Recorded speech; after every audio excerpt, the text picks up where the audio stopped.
You ever feel like relationships these days are kind of like, well, a minefield, like dating or family, so Hmm. even just dealing with loss? Yeah, I hear you. It's a lot. But you know what we're diving into today? Something that might actually help: Stoicism. Ah, Stoicism. Yeah, it's this ancient philosophy, but honestly, it's got some seriously practical advice for like modern life and yeah, especially relationships. So our mission today is to figure out how these Stoic principles can help us, build those deeper connections with people, but also at the same time, how to keep our own inner peace. Right. It's about finding that balance, like loving without clinging. Exactly. So no more drama. Well, less drama at least. I like that list, Roma. Yeah. So to start, maybe we should talk about the four main virtues in Stoicism.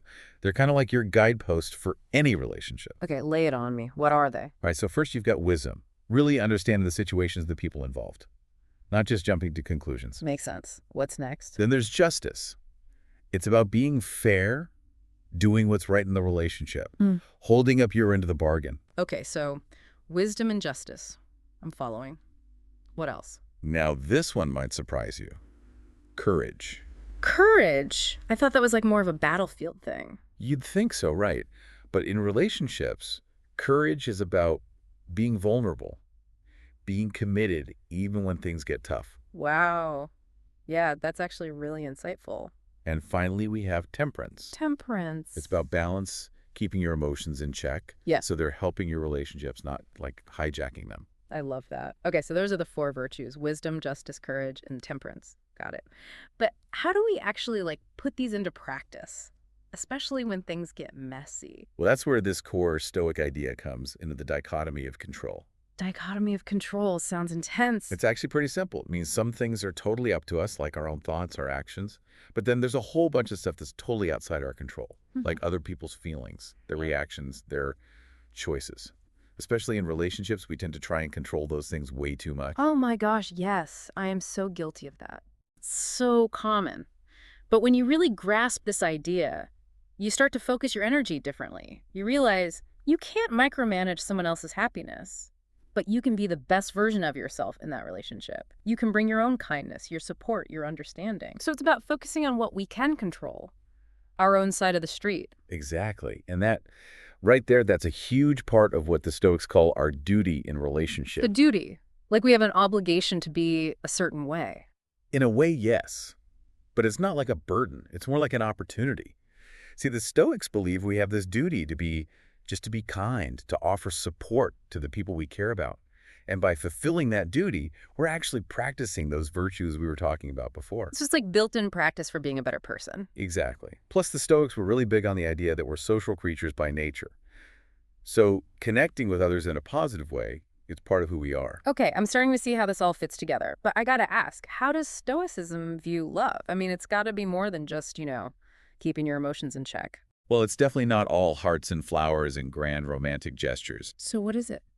One of the most interesting things about the Stoic view of love is that it's about appreciating someone for who they are, like truly seeing them and valuing them without needing to change them or possess them. That's a beautiful way to put it. Right. It's like if you appreciate a flower, you don't necessarily need to pick it and keep it for yourself. You can simply enjoy its beauty. So in a way, it's a less possessive kind of love. Yeah, and that's actually really important because the Stoics knew that possessive love can be a huge source of suffering.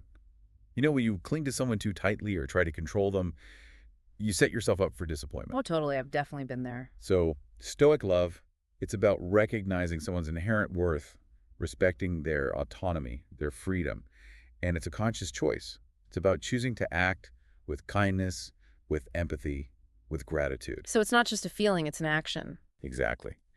And while the Stoics weren't against romantic love, they were a little wary of those big, overwhelming passions.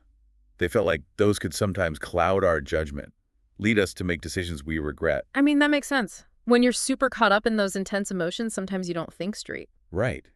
And that's why they emphasized emotional intelligence, being aware of your feelings, but not letting them dictate your actions, understanding how your emotions impact your relationships.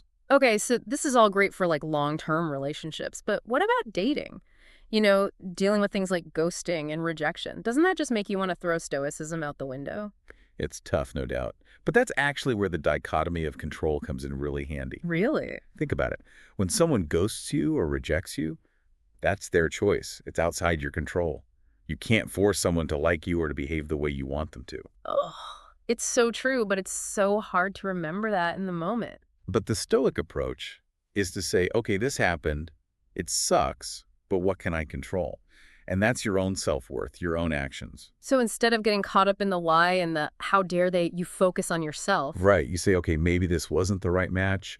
Maybe I learned something from this experience. Maybe I need to adjust my approach. It's an opportunity for self-reflection and growth. That's a much healthier way to look at it. And it can actually be empowering because you're not letting someone else's actions define your value.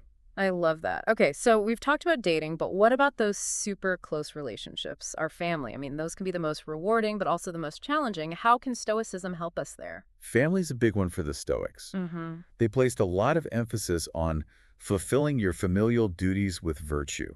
So basically being a good person within your family. Yeah, just being kind, being supportive, showing up for them. And when things get tough, because let's face it, family disagreements happen, it's about using empathy and reason to navigate those conflicts. So not just reacting emotionally. Exactly. Trying to see things from their perspective, even if you don't agree. Communicating calmly and respectfully. And sometimes it's about accepting that you might not be able to change someone or their viewpoint. That's a tough one. It is. But practicing acceptance for who your family members are, flaws and all, can be incredibly freeing. And of course, forgiveness. Forgiveness, that's another big one. It's essential. Holding on to anger and resentment, it just poisons the relationship. And it hurts you more than it hurts them. So true. Okay, so family's tough, but then there's also just dealing with loss in general. Losing people you care about. That's got to be one of the hardest parts of life. What's the Stoic approach to grief? This is where things get really interesting. Because the Stoics were all about facing reality head on. They had this concept called memento mori. Memento mori. What's that? It means remembering that you are mortal, that everyone eventually dies. That sounds kind of dark. It might seem that way, but it's not about being morbid. It's about appreciating the present moment, recognizing that everything is impermanent. And when you approach life with that understanding, when loss does happen, you're a little more prepared. So it's like a way to soften the blow. In a way, yes, Yes. because you've already accepted the reality of death.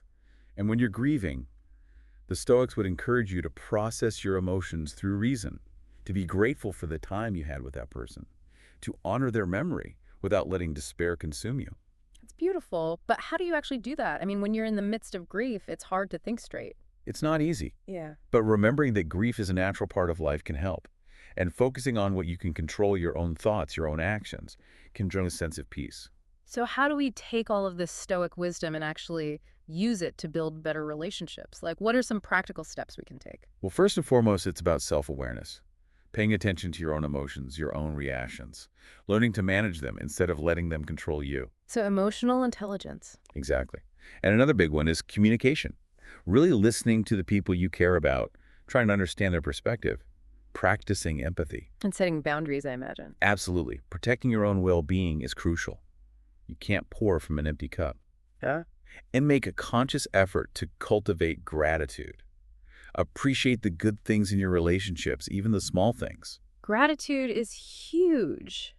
Okay, so we've talked about a lot of like high level stuff, but what about those common relationship pitfalls we all face? You know, things like getting too attached, feeling jealous, having arguments.